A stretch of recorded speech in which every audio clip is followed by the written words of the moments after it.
السلام علیکم ورحمۃ اللہ وبرکاتہ۔ سامعین، آج میں شب برات کے تعلق سے کچھ باتیں عرض کرنا چاہتا ہوں۔ عام مسلمان 15ویں شعبان کو شب برات کے نام سے موسوم کرتے ہیں، حالانکہ 15ویں شعبان کو شب برات کہنا سراسر غلط ہے۔ اس بارے میں جو فضائل بیان کیے جاتے ہیں وہ سب ماہ رمضان المبارک میں لیلۃ القدر کے ہیں۔ اس رات کے بارے میں یہ عقیدہ رکھتے ہیں کہ سال بھر میں جتنے آدمی مرتے اور پیدا ہوتے ہیں اس رات میں لکھے جاتے ہیں۔ اس رات میں تمام عالم کی روزی لکھی جاتی ہے، عمریں بڑھائی جاتی ہیں، گناہ بخشے جاتے ہیں۔ اسی لیے لوگ اس رات کو جشن منعقد کرتے ہیں، رات بھر جاگتے ہیں۔ یہ ساری چیزیں سامعین بالکل غلط ہیں۔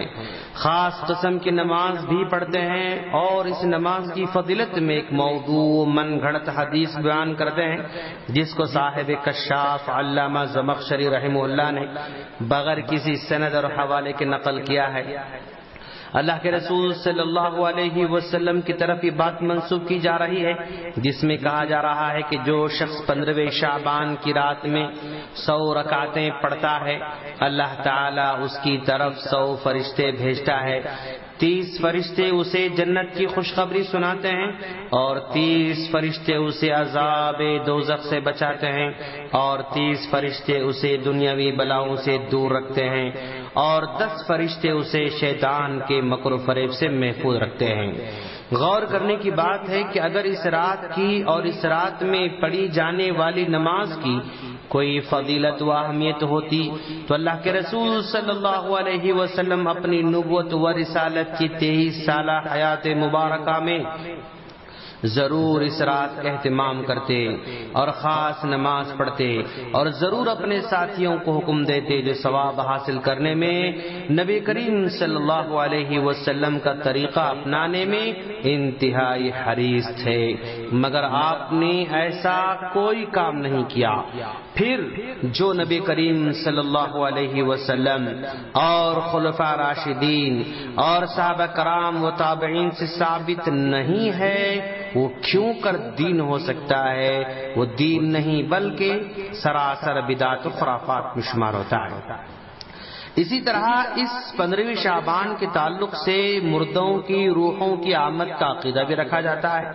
ہمارے بھائیوں کی عقیدہ ہے کہ 15ویں شعبان کی رات مردوں کی روحیں اپنے گھروں پر آتی ہیں، اس لیے گھروں کی دھلائی اور صفائی کرتے ہیں، اگربتیاں سلگائی جاتی ہیں، موم بتیاں جلائے جاتے ہیں، مردوں کے من پسند کھانے پکاتے ہیں، حالانکہ روحوں کے اندر اس دنیا میں آنے کے بارے میں اللہ تبارک و تعالی کا فرمان ہے وَمِن وَرَائِهِمْ بَرْزَخٌ إِلَى يَوْمِ يُبْعَثُونَ، وہ مرنے کے بعد ایسے عالم برزخ میں رہیں گے جہاں پلٹ کر قیامت تک نہیں آ سکتے۔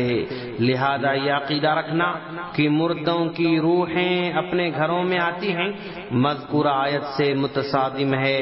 نیز فقہا کا قول ہے کہ بزرگوں کی روحوں کو حاضر و ناظر سمجھنے والا کافر ہے۔ اسی طرح 15ویں شعبان کو زیارت قبور کا عمل بھی جاری و ساری رہتا ہے۔ شب برات کا ایک بڑا حصہ بلکہ اس کی ایک بڑی بدعت قبرستان کی زیارت بھی ہے۔